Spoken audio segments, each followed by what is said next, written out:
谢谢大家到场。那个主持人开场开得太好，搞得我很紧张的。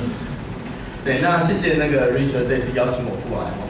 那事实上，如果今天不是因为 Richard 邀请我的话，我真的以为是诈骗集团。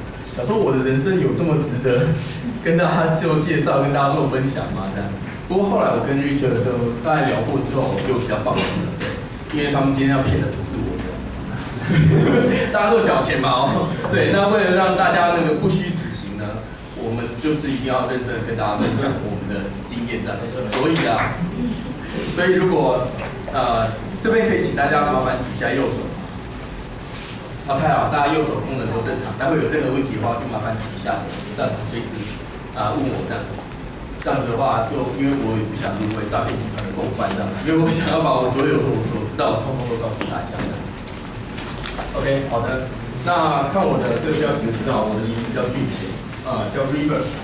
我之前在国外工作的时候，他们都叫我 River。ITI 的时候也是。那现在有些人会叫我俊贤，这名字很好记的。想应该这种蔡奇阿米啊，应该不用记啊。OK， 好。那就像标题所说的，人生就是一个不断的选择。那我想这边可能有些人是想了解说，为什么会原本在国外工作，会想要回台湾来创业？也许会有人想知道，所以今天要跟大家分享这一部分。OK， 那先跟大家那个说明一下，我之前是在印尼工作，在这边苏门答腊岛，它在新加坡的对面，那距离台湾大概3000多公里。对，坐飞机过去大概还要经过一个转机，那通常大概要1天了。到了机场之后还要再坐那个交通车，再坐2个小时的交通车才到我们工厂厂区里面。然后那个地方呢这个是我们厂区里面，它是隶属于那个刚才上一页的那个上一页漏讲的，我们公司名称叫 APP，Asian Property Paper。不晓得的人可能以为我们是做那个游戏开发商那个手机上面的那个游戏，不是那个东西哦，所以是那个我们是做酱跟纸。然后呢，我们公司呢叫 Indo Daily， 它是隶属于 APP 下面，它是专门做卫生纸的。所以我们在市面上，如果你有看到比如说像贝舒柔那个卫生纸，就是我们那个公司做的。然后我们公司的产品呢，大概就是长这个样子。后面圆圆的那个2.3公尺高，然后2.8米宽的那个是卫生纸，那一颗大概是2吨的，那个是还没有加工过的，还没加工之前的卫生纸。对，那这个是我们公司的产品。然后呢，它是由这个机器所制造出来的。这看不出来是一个机器吧？看起来不知道是什么鬼东西这个大概是3层楼高的一个机器，然后在运转的时候时速都有80公里，不断的把卫生纸这样喷射出来。对，然后这个东西就是我们公司的产品，就是那个卫生纸。那也许会有人会觉得说，想要知道说为什么我当初会选择去那边工作？那大家会有人想要到外商公司工作的吗？都没有人想到，有好，那大家为什么想要到外商公司工作？其实说穿了，差不多就是为了钱嘛。对，因为对方公司因为像Richard说的，我在 ITI 那边进修过之后我去那边实习之后，对方开出了我无法拒绝的条件，所以我就去了，就这么简单。对，就这么简单。因为我自己知道我的实力在哪里，他们开出来给我的条件，我觉得我在台湾没有办法找到类似的工作。对，那因为那个是一个外商公司，是印尼公司，但是他们给的条件还算不错。那$3000多包吃包住，不用缴税，年休21天，我不知道怎么拒绝他，所以我就去了。对，就这么简单。对，然后而且去到那边之后，包吃包住之后，发现宿舍那边有羽球场、网球场、篮球场、游泳池、健身房，连土地公庙都有。哇靠！真的不知道怎么拒绝了，真的不知道怎么办。我去那边实习了之后发现我们住的地方是长这样子。然后后面有小木屋有没有？我们就住在里面这样子。对，我们就住在里面。然后去那边之后当然一方面钱当然就是先放在口袋的那另外之后啊，我们就是去体验在国外的一些生活嘛。那在印尼啊，他们的文化就比较特别，然后所以我们就去那边。当然，有时候想吃家乡味，我们去找到肯德基，想说比较类似嘛，起码这是国际连锁的餐厅嘛，应该差不多这样子。然后看了菜单，觉得应该长得很像，除了那一团白白的，不知道是什么东西。等到上了桌之后，就发现我在吃那个炸鸡饭。对，那个白白就是白米饭这样子。他们当地人就会用手那边抓着那个白米饭啊，跟炸鸡啊，配着可乐这样吃这样子，然后这边体验当地的生活这样子。然后当然这个我们后来就到路边摊，就慢慢的变成了当地人。待了一阵子之后啊，我会跟着用手在抓饭吃。然后啊，这是他们当地的一个很有趣的一个水果，应该说点心吧，一个下午茶点心，因为印尼人还蛮喜欢吃的，然后他们的生性啊，就是比较慵懒一点，比较乐天一点，他们蛮懂得享受的，所以他们知道要吃下午茶这件事情，对，而且他们还知道跟我们拿钱去买下午茶，对，还好有留给我们一包这样子啊，然后吃了就觉得很有趣，因为他把所有的热带水果都切片好之后，然后就沾酱吃，然后那蘸酱很特别，很香，然后又很辣，然后当然去印尼就一定会吃沙爹嘛。一定会吃沙爹，然后再配上那个然后叫单贡嘛，它是那个糯米饭去做，然后去那边真的很无聊，就是一直吃，我看了都饿了，你们还没吃午餐的，应该大家都吃过了嘛？真的有人没吃午餐？听完我的分享再去吃 ，OK。好，然后因为在当地啊实在是太无聊了啊，他们唯一的休闲娱乐啊就是吃那烤玉米，然后那烤玉米非常好吃。是用椰浆涂上去之后啊，他们不是用炭火烤，你看他们每个人吃着那个椰子啊，然后边吃烤玉米，然后你吃完椰子之后，他们把椰子壳拿去回收，然后拿椰子壳去生火烤下一个人的玉米，很环保，不错，很聪明，对。然后啊，那边的生活啊就是这么悠闲又懒散，就只能就是不断的吃这样子。然后下了班之后啊，就是坐在那个他们的人行道上面啊，坐着那个小板凳啊，还有塑胶椅这样子，啊，就坐在那边看着来往的车啊，然后啃着玉米发呆，就这样，连酒也没得喝，因为是回教国家，你知道，要喝酒要很隐秘，这样子躲起来喝，对。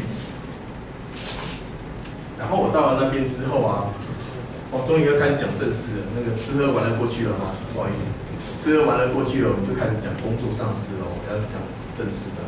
然后后面啊，这个就是我们那个时候要在扩建的一个工程，这在我们厂区里面，另外一边是我们的厂区就没有排进去了。然后这个厂区它就后来要再盖起来，因为我们的产能不够。我们这个厂呢，它在巴拉望那边，巴拉望它那个厂区啊，月产量大概2万吨，2万公吨的卫生纸。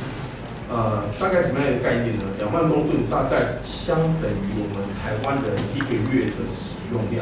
也就是这个厂区啊，每天做出来的卫生纸刚刚好让我们2000万人使用的，但是还是不够，所以就再加盖，要在产能要预计在扩张3倍这样子。所以啊，那个时候我过去的时候很忙。那后来因为他们生意越做越大，终于啊，总经理很多事情啊负荷不过来，就把一堆工作丢给我。那时候啊，我是帮我们总经理做报告的，我是专门做报告。然后啊，做报告之后啊。就是帮他们做规划，他们做未来接下来会有3张投影片比较生硬哦，对，这个就比较不好意思，这是我工作上投影片，然后这个是他们2020年的计划啦，他们的那个销售的预计，那要符合这个销售需求呢，我们当然要有足够的卫生纸产量嘛，那这是他们的每个地方的目标，那接下来他们遇到的一个挑战呢，就是卫生纸要怎么载出去。有2种方式，一种就是你把它在当地啊加工好，原本你看到一大卷2公吨的，变成一小包一小包一小包，装进货柜再载到当地，再到越南啊，再到印尼啊，再到新加坡啊，或者是你把一大卷放在货柜里面，再运到当地，在当地做加工。那为什么要研究这个呢？因为运费差很多。你要是我们先把一大卷放到货柜里面，运到当地，再做加工之后啊。可以省很多运费，因为原本卫生纸是很蓬松的东西嘛，我们拿在手上它很轻，所以我们要是加工好了之后，它货柜一个货柜大概只能装到2吨，但是如果我们装的是原纸 Jumbo Roll 一颗很大一颗的，可以塞6颗7颗进去，可以装到12吨14吨，所以运费啊会差很多，单吨的运费就会差5到6倍以上。那所以我们就要去做一些研究，研究说在当地要不要设加工厂，要设多大的加工厂，那这个加工厂要设在什么地点，所以一系列的研究呢，就是我永无止境的功课的开始。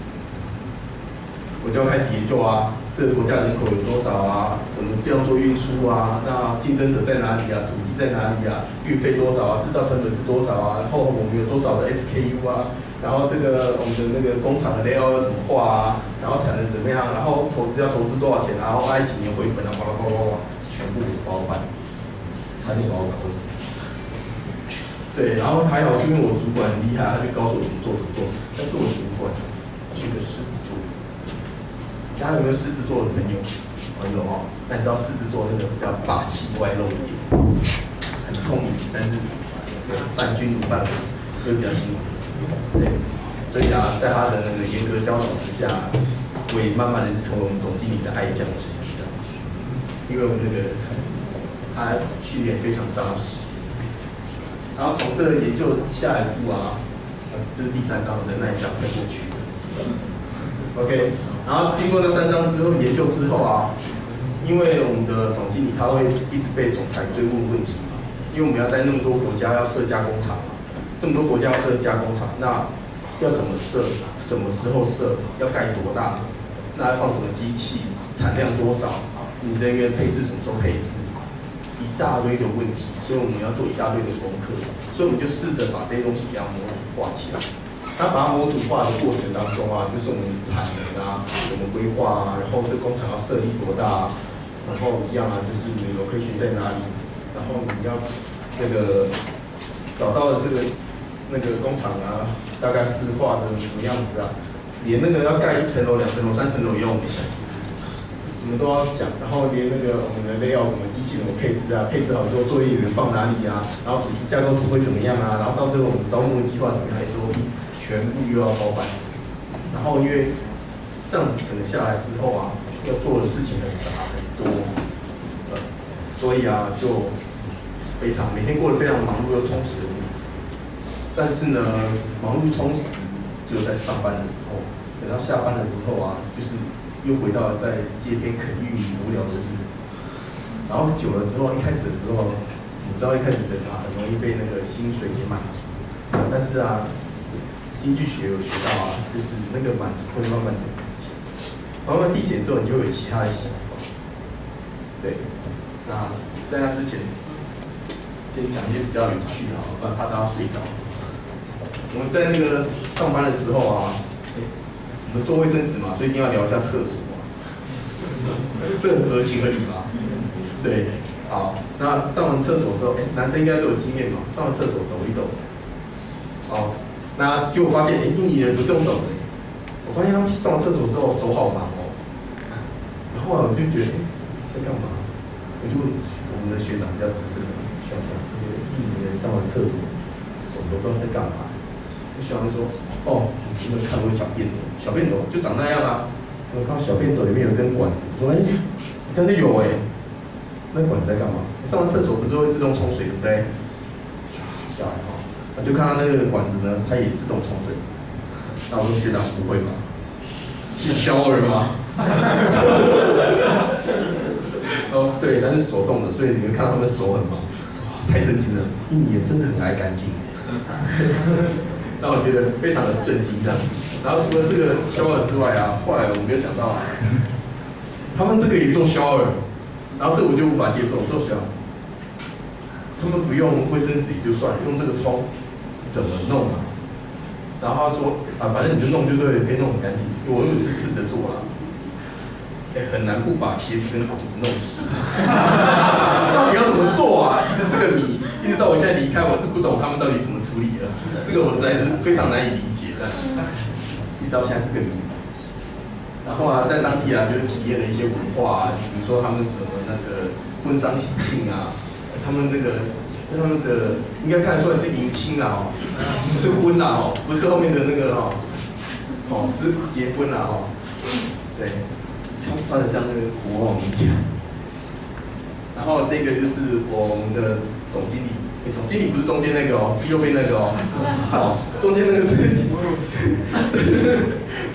对，总经理是个台湾人，基本上我在那边讲中文的机会比讲英文的机会多哦，搞不好讲台语比较蛮多，因为那边大部分都是台湾人，后来我才知道为什么，因为台湾人很勤奋，对，很勤奋的意思就是事情永远做不完的，所以老板才会找我。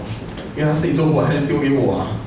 然后后来是因为我的老板看到我实在太累，后来看不下去了，他去那个马来西亚出差，因为他去找土地在我们去槟榔，就是那个槟城那边要找一个，我们要盖一个加工厂，所以在找适合的土地。他就问我说，有没有空叫我陪他去？然后就陪他去啊，想说好啊，去走走啊，从印尼这样坐飞机出去出差。然后到了那边之后，他才告诉我，有没有找个机会带你出来玩一玩，不然你很闷。我说，这个老板真不错。但是其实我那心里 always 都超赛，其实我永远会想离职，不知道怎么写。就这样子带着忐忑的心情啊，就这样子跟他去了槟城这样子，然后去那边啊，然后就到处逛逛啊，然后就看看地这样子。对，然后这是当地的一个艺术家，他说我们来跟他合照这样子。然后其实那个时候之所以为什么说选择想说要离开其实我在那边的工作，我觉得非常的算很有挑战性因为我去那边之后你这样稍微看过之后，你就会觉得，我的工作的内容好像很重要。我就觉得，因为我自己在那边觉得说，我在那边我有一个重要性存在，因为我去那边一开始的时候，我老板就丢给我一份报告，叫我把它看完。1个礼拜一定要把它看完，要把它成本算出来。我看了以后发现，它是一个越南的一间卫生纸厂，它是越南第2大纸厂的一个报告，它要我去算出它的制造成本多少。我就从厚厚一叠的简介跟财报去推算，他没有那直接给我，我还在那边推算说它的制造成本会是多少，就算，然后算出来之后，我才觉得惊觉大事不妙，这不是一个并购案吗？怎么会丢给我呢？因为我就觉得它是全世界排行第4、全亚洲排行第1的卫生纸产量公司，想必背后应该有一个庞大又复杂的决策中心吧？没有，就丢给我，就叫我负责把计算出来。我就觉得这个公司好像太奇妙了一点。然后把它做出来之后，当然我老板也大吃一惊，因为他没有想到我会把它算出来。然后他就从那次之后有一些比较重大的决策，他都会问我。然后，因为他都问我，搞得我就压力很大，我一定要把它搞懂。然后，但是我那时候就一边虽然承受了压力一边我会觉得说，我真的很幸运，因为说真的，我如果在鸿海工作郭台铭8成不会问我，不是8成不好，9成9.99不会问我。郭台铭底下多少研究所，多少国外回来的，他哪会问我？但是我在那边就不一样，我的价值就不一样他什么事都会问我。什么重要决策都会问我的价值就存在所以那时候我虽然忙归忙，可是我做得很开心，压力很大，但是我做得很开心。但是日子久了之后就会，你知道人在异乡就会觉得孤单寂寞，对不对？有没有去过国外工作过的？还是有那有没有去国外留学过？也有那有没有人在国外生活超过3个月的？也有久了之后应该都有经验在国外久了之后会特别想吃台湾菜但是找不到台湾菜，中国菜也很差不多。对，然后其实在那边久了之后就会有点想家，特别是圣诞节的时候。圣诞节本来不关我们事，可是一些新加坡人他们放年假，你就看到他们原本我们宿舍区里面都是一堆都是技术职人员穿着蓝领的或者穿蓝领工作服这样子。然后就看到他们的老婆小孩从国外从新加坡过来跟他们团聚然后原本只是在那个厂区里面慢跑然后就看到很多那个成双成对的，或者带小朋友在那边散步牵手画面，就觉得好温馨就觉得好棒，对不对？然后那时候我就觉得，那我在那边干嘛？我就想说，那我是不是说在那边再过个3年5年再回台湾工作？可可是说真的，卫生纸厂的经验啊，说回到台湾能做什么？继续做卫生纸吗？我对卫生纸没有这么有爱，对。所以那个时候想着说，回来台湾能做什么？管理工厂嘛，台湾也快没工厂了，是能管什么？那你说回到台湾继续做总经理特助，现在台湾的就业市场，总经理身边高手太多了，我应该也挤不进去。所以我那时候就很犹豫、很彷徨啊，不知道该做什么的时候啊，那时候发生了2件事情，其中一件事情啊，是我们有一个同事啊，他到雅加达出差，出差之后啊，他就没有回来，我就觉得很纳闷，怎么回事？然后后来就有消息传过来说，在雅加达暴毙，就过了1年就死。然后那时候就觉得他工作在那边做了20几年，得到下场是这样，我觉得那不是我想要的，所以我就回来了。那另外一件事情，我觉得，另外一件事情是有一次啊，我要回台湾休假，我同事托我带了1盒燕窝回来，因为他托我寄到台中，到另外一个同事家里。他说，因为他那个同事啊，他老婆生病，还要照顾他，然后他老婆得的是癌症，他问他老婆有什么心愿，他老婆就直截了当跟他讲，我希望我死之前能够再吃到1次燕窝。我就把那盒燕窝带回来，寄给他，完成他心愿。1个月后拿走。就这2件事情啊，我就觉得钱啊，真的不是最重要的。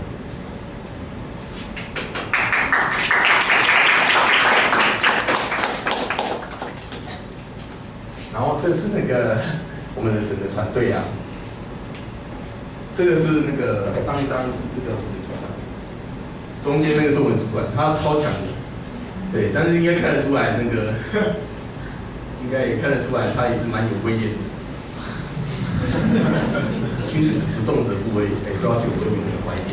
是狮子座的，狮子座的，对，他能力很强，他超厉害的哦，他还当过那个可口可乐、百事可乐的台湾区的总经理。然后啊，这是我们的整个印尼的那个团队，然后在我走之前啊，他们还送了一个礼物，对，他们都很可爱。其实印尼人都还蛮可爱的，印尼人都还蛮可爱的。他们送我这个传统服饰，然后后面是工厂啊，在2楼的。然后后来啊，所以我就后来决定要回到台湾。但回到台湾的话，当然就是有其他选择嘛，要么就是去上班。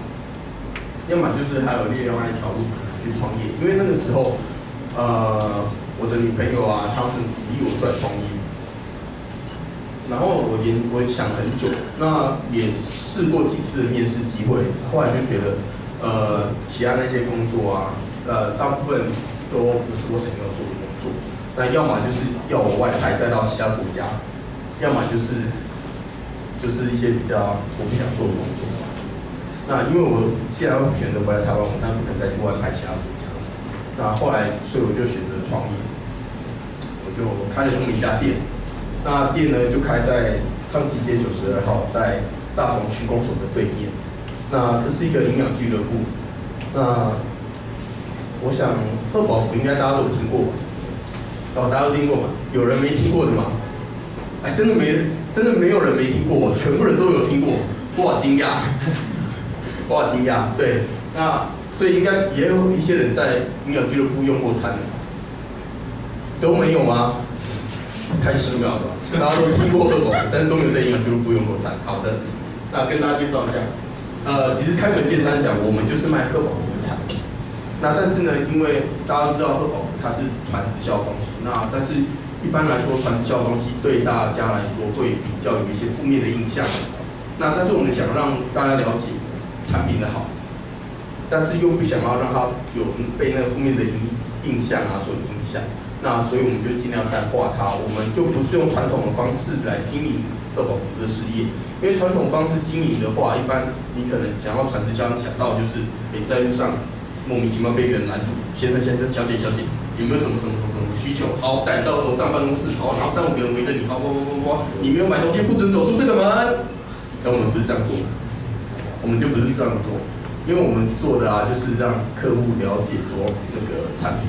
所以我们就做成早餐的方式，用一杯的方式去卖给消费者。那有的人想要减重，有的人想增重，有的人想要变健康，那配方会稍微不一样，调整一下，吃法也不一样。我们就用这种方式去跟我们的客人做介绍。那我们就用这种方式去帮助别人达到他们想要的。然后当初我会来做这个店也是因为我认识了一些很有趣又疯狂的伙伴。那我们的大家长就是最前面这个暖，这张照片很好笑。我们那时候去泰国国际大会的时候的照片。那暖他其实是不需要工作的，其实他家里面有钱，他完全不需要工作，他完全是一个使命感来着，他才来做这事业。然后就因为他的关系我接触了一些课程，然后也让我人生有很多不一样的一个启发。我去上了一个课程之后我有机会去做一个付出。然后那时候我们那时候去巴黎爱心教养院，对一些特殊的小朋友做贡献。然后我们就有募集了一些善款，我们募集了10万块。那我觉得比较特别的是，这10万块是我们那一群伙伴，我们大概60几个人，我们去跟我们周边的亲朋好友做募集。那但是呢，募集其实我们在募集的过程当中，我们都还没有确定我们到底要到哪边做贡献，所以我们连钱要捐到哪里我们都还不知道。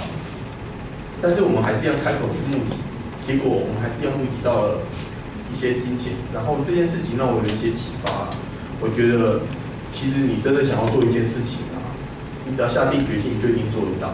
这是我学到的一件事情，即使你连钱要捐给谁你都还不知道，就募到钱了。就是我觉得。这是第一件事情。第二个事情，我觉得真的那一天虽然说我们去穿着奇装异服去娱乐小朋友但是其实我们那一天付出一天的辛劳之后，其实我们心灵上得到的东西，其实是比我们肉体上付出的更多。那也因为这样子我就觉得说这是一个很奇特又很开心的一个体验。对，然后到最后我开了店之后当然我很感谢的就是我们店里面的一些客人。因为当然我知道，我们这个方式我们卖我们的产品也许很多人不愿意相信我们，也许很多人他不了解这个东西，但是还是有一些客人他是愿意相信我们，愿意每天来跟我们吃早餐，跟我们聊天。有些人就是每天来跟我聊天，他就很开心的，那我就陪他聊天。那有些人他是真的想要追求效果的，我就给他效果。像那个翠兰姐在我们家附近开那个印刷厂。他一开始我们跟他讲半天之后，他终于就觉得好了，就当被你们骗3个月给你1万块，然后之后就每天来吃早餐，吃着，因为她是一个爱漂亮的女生，但是你因为年纪开始过了，女生要是过了一定的年纪之后，男生女生都一样不好意思，那新陈代谢开始变慢了。那因为她很爱漂亮然后她努力减重但是因为她之前方式又用比较传统方式少吃多运动，结果后来早餐没吃，晚上只吃1口饭，中午又不知道吃什么，他就这样基础代谢率一直降，然后他就降到一定程度之后他就瘦不下来。可是自从来我们这边之后他重新得到健康，他的体重就开始往下降，他2个月减了5公斤，然后他就觉得很开心。他来我那边，他每天都很开心，他甚至热情到去到处跟人家分享，然后又找了很多新的客人。那我觉得最开心的是。我帮这些人得到他们想要的，不管是他们是健康上的需求还是说心灵上的需求，我都尽量满足他们。我觉得我在这边重新的找到了我的价值，然后我也感谢所有那个带我认识这个瑜伽俱乐部的伙伴。然后在这边我想要跟大家分享的就是如果你心里面有什么事情想要做就大胆的去做。你有梦想就努力去做，不管你是想要创业、想要开店，甚至只是要结婚生小孩都可以。真的，你想做什么就去做，因为你永远不知道意外明天哪一个会先到。你永远不知道哪一个会先到。